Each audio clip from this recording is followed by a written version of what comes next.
Okay, Phil, that was Neelam, a teacher who has studied with Papaji and also has spent time with Gangaji. And before that, she did Tai Chi. So she's had a significant spiritual background. But I think obviously her time with Papaji was most significant to her. And I followed much of what you're saying, but a lot of these teachers that present this idea of oneness, I still have a bit of trouble getting my head around. And I'm sure there's people listening that are saying, "Oh no, it's easy. It's conceptual. You have to have the experience." I've done a lot of meditating, and I've had the experience of that inner silence and quietness and a sense of oneness. But I'm not sure I understand the concept of self-inquiry and how one approaches it as she does. I don't know what she does that she calls self-inquiry, um, or does she even call it Well, self-inquiry? in her on her website, self-inquiry is mentioned, I believe, Okay. and I know in Well, Papaji it's been mentioned, and obviously, she's had very legitimate experience herself, and uh, she has students, so she's teaching something that has to be very effective for a lot of people, and yeah. and we're getting it the short version in an interview. I'm sure in a course it would be very different, but again, just conceptually, Well, it's somewhat of a challenge for me to get my head I around. can't I can't speak to what Neelam does because I've never studied with her or Hmm. anything. But I'll say this: um, the term we that people have used for the self-inquiry um, has has been applied to what Ramana Maharshi taught. And Ramana Maharshi was uh, Punja's Right. guru, and so many of the people teaching in the name of non-duality claim some connection to Ramana Maharshi, or at Right. least inspiration from Ramana Right. Maharshi. And I can't remember what the Sanskrit term is that has been translated as self-inquiry. Advaita, or is But that a no, categorization? Advaita means non-dual. Okay. But no, the practice of what people call self-inquiry, I've always felt, and I've had other people who know more than I do agree with me, that the term self-inquiry is misleading. Because when we in the West hear the word inquiry, Hmm. we think of a very analytic process. The police are making an inquiry into a crime, The and they National and they're and Enquirer. they're Yeah. yeah, and they're gathering evidence, or a lawyer is inquiring, about things. So it's a very rational and process using rules of evidence and law. It's very, Right. scientific inquiry is the kind of thing we think of. This is not that. And often teachers who teach what they call self-inquiry will begin by having people, in fact, ask a question, namely, who am I? Hmm. And but the whole purpose of it, it's almost like a Zen koan. It's you quickly exhaust the possibilities of rational thinking, because it's Hmm. you enter into this process, if you're guided properly, where you start to wonder, who am I really? And then you realize you reject the fact that that you're just your thoughts. You reject the fact that the possibility that you're Hmm. just this person with this identity in this body, because all those things are changing. And ultimately you come to the realization that there's an aspect of the self that is unchanging and has always been and always will be and is infinite and eternal. That's the self that in the East they capitalize as self, the Atman. And but to come to that, it's not a rational process. And so when you really look into it, the people who engage in self-inquiry under proper guidance end up doing something very much like what we call meditation, Yeah, but let me ask because you. Let it's me stop you there for a second and ask you a question. I've heard many people who are involved in Advaita, and these are people that I have a lot of respect for, very good minds. So they're onto something, no doubt. But they will often say, "Oh, a teacher is not necessary," or the teacher will say, I'm not really a teacher, yet there is a teacher-student relationship Yeah, in it. A yeah, guru is not necessary, but in fact, oftentimes there is a guru, and they're going to a person looking for answers. And also this expression you often hear, "You're already there."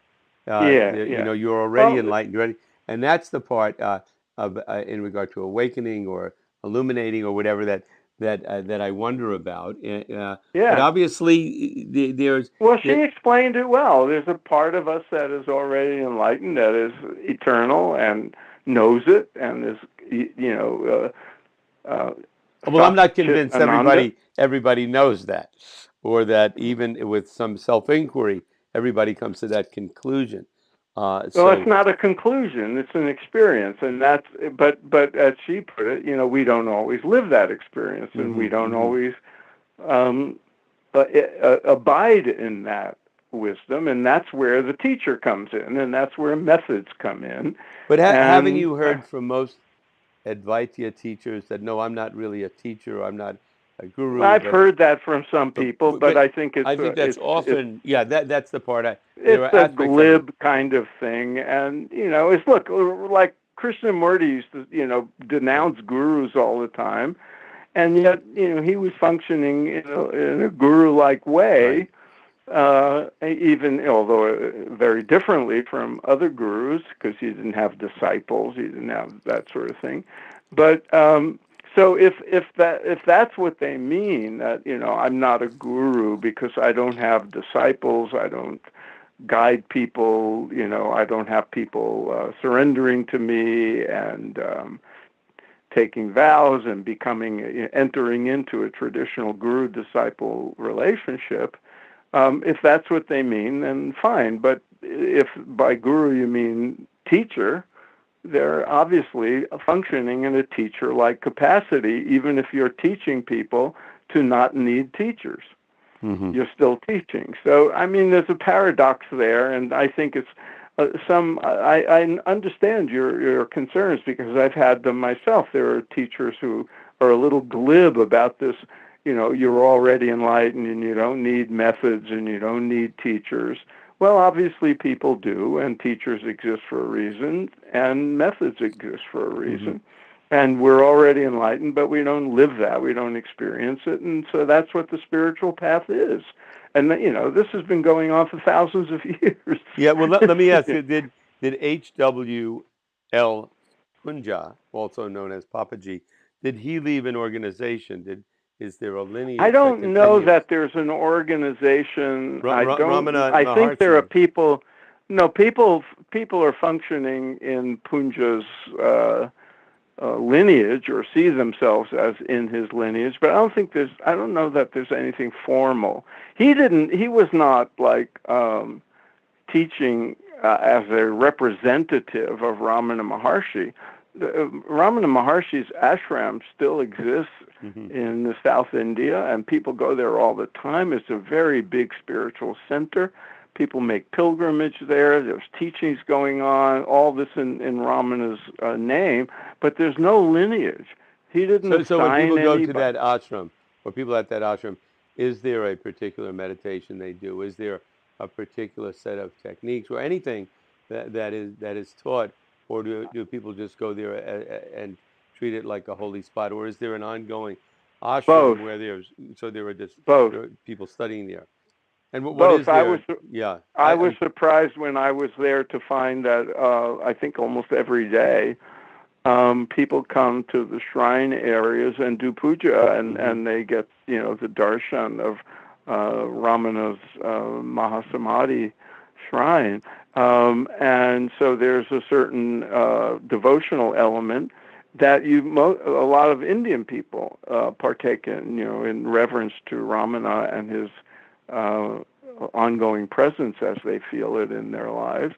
And there's others who are engaged in study and in satsangs with people trained, to sort of or uh, authorized to give discourses and answer questions and that sort of thing. And there's that self-inquiry method that I mentioned before, and a lot of people Right, will right. do that and engage in that Yeah. process Well, as a yeah, regular practice. yeah. Very interesting from Neelam, and I would I'd like us to have more Advaita teachers come on to explore this more deeply. It's Yeah, certainly very popular right now, and to look at it from every angle. So, very and I good. want to add something. Yeah. If you look at Ramana Maharshi's teaching, he never tells you you don't need practices. He perfectly understood that people, benefit from But I methods think and there's from also devotional practices. now, I don't know the detail of the Advaita movement. Advaita literally meaning non two, and Not but to, there's yeah. also a neo Advaita Well, movement. that's what people have called this. It's the same thing. Hmm. People have called it Neo-Advaita, meaning it's a sort of modern day, pretty Right, Western kind of right, iteration of right, traditional and Advaita teaching. but But it's changing, right, and there's a lot of variety in it. And I think we've had other people talking about this as right. well. And people have come to realize, I think, that by negating the lived reality of the world of change and duality and um, relativity doesn't serve people well. Hmm. For those listening in, any suggestions or ideas or teachers or scholars you'd like to recommend to us, we're always open. So yeah, let that come in. So till next time, Phil, uh, Okie doke. keep it moving. Uh, over and out. All right. Uh, Thank you, sir.